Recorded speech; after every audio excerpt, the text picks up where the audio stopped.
সবাই কেমন আছেন? আমি তনুশ্রী প্রতিদিনের মতো চলে আসলাম কিন্তু। আর আজ আমি আপনাদেরকে এমন উপকারী একটা ভিডিও শেয়ার করতে চলেছি, আপনাদের সাথে বলতে চলেছি, দেখাতে চলেছি, যেই জিনিসটা আসলে আমি এতদিন খুব ভয় পেতাম আর ভাবতাম হয়তো কোনো উপকারী না এটা। কিন্তু এটা করে আমি তো জাস্ট অবাক, কিভাবে গুছিয়ে সাজিয়ে যে ভিডিওর ইন্ট্রো দেবো কিছুই মাথায় আসছে না। শুধু আপনাদের সাথে এটাই বলতে চাই বন্ধুরা, আসছে সামনে বর্ষাকাল, প্রচুর কিন্তু বাড়বে দাম আদার। আর তরি তরকারিতে একটু আদা টাদা না দিলে কিন্তু খেতে একটুও ভাল লাগে না।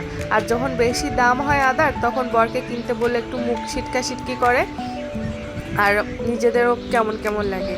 তাই সামনে বর্ষাকাল আসার আগেই এখন একটু আদার দাম কম আছে বাজার থেকে, কেজি 2, 3, 4, 5 যা যা ভালো লাগে আদা কিনে নিয়ে আসেন, একটা আদাও নষ্ট হবে না। হ্যাঁ, আর সেই আদা সারা বছর ধরে সংরক্ষণ করে খাবেন আপনি। আর তরকারিতে দেওয়ার যে কী সুবিধা তা বলার মতন না। মানে বাটাবাটিও করা লাগবে না, ডিপের মধ্যে তুলে ইটের মতন পাথরে যাবে, রান্নার 1 ঘন্টা আগের থেকে বের করে ভাঙাভাঙি চালাচালি গুটোগুটি কররে বেরোতে চায় না, মানে সে এক জ্বালা। কিন্তু এইভাবে আদা আপনি সংরক্ষণ করুন, দেখবেন মানে সমস্ত কোনো জ্বালায় থাকবে না, জাস্ট মশলার মতো, গুঁড়ো মশলার মতন আদা ব্যবহার করতে পারবেন। আমি তো প্রথমে বাজার থেকে বড়মশাইকে বলে, অবশ্য সত্যি কথা বলতে এটা আমার বরই আমাকে ঠেলে ঠেলে করিয়েছে, আমি করতে চাইতাম না, ভাবতাম নষ্ট হয়ে যাবে, আদাগুলোও বন্ধ বন্ধ থাকবে না। তো ও বলছে একবার করেই দেখো না অল্প কিছু আদা দিয়ে।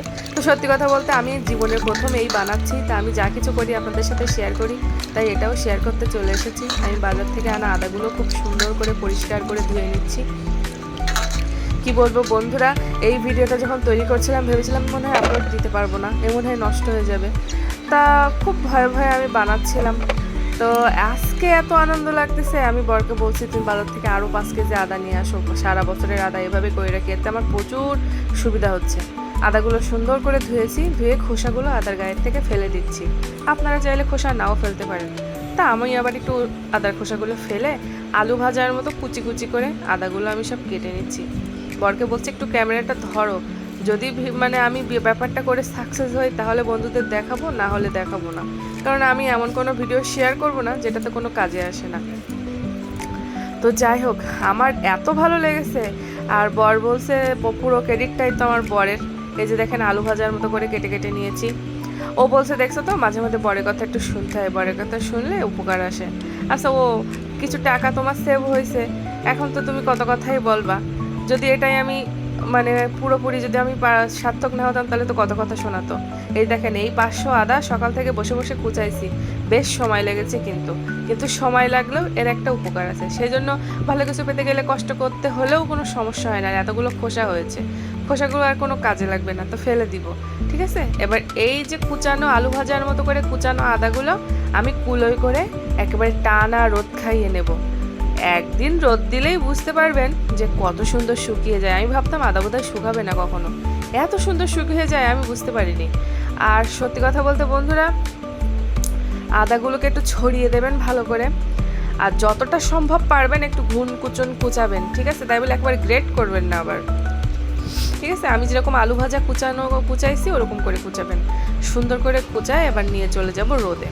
তো এবার আমি এটা আমার একটু আকাশ মেঘলা মেঘলা ছিল বলে, তা না হলে আমার 2-3 দিন রোদে দিলেই হতো, তাই 4 দিন রোদে দিছি।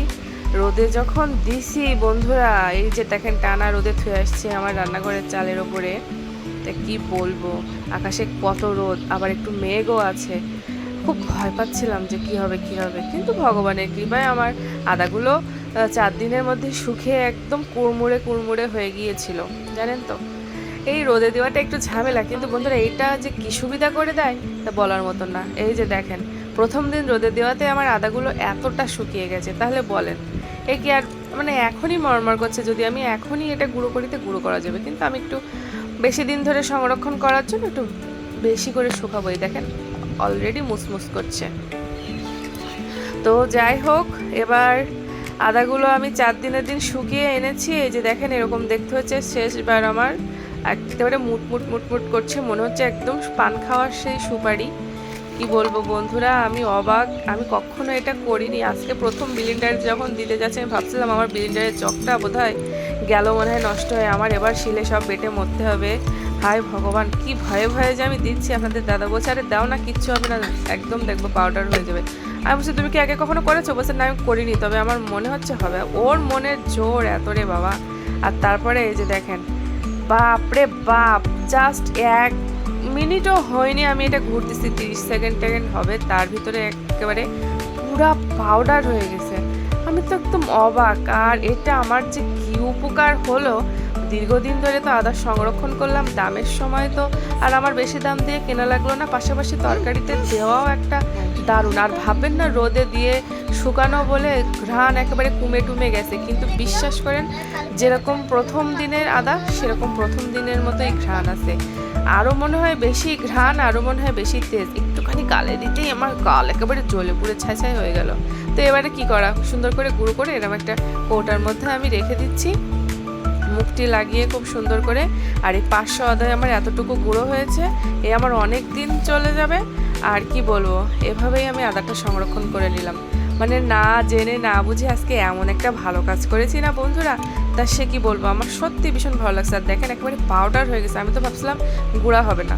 তো যাই হোক, আজকের ভিডিওটা যদি কারোর ভালো লাগে বা কেউ যদি ধৈর্য ধরে দেখে তারই ভালো হবে। আমার আর কি, আমি তো পথ দেখিয়ে দিলাম, তুমি যদি পথে না হাঁটো। তো ঠিক আছে, সবাই ভালো থাকো, টাটা বাই বাই। কটুটা আমি সুন্দর করে গুছিয়ে রাখবো তাকে।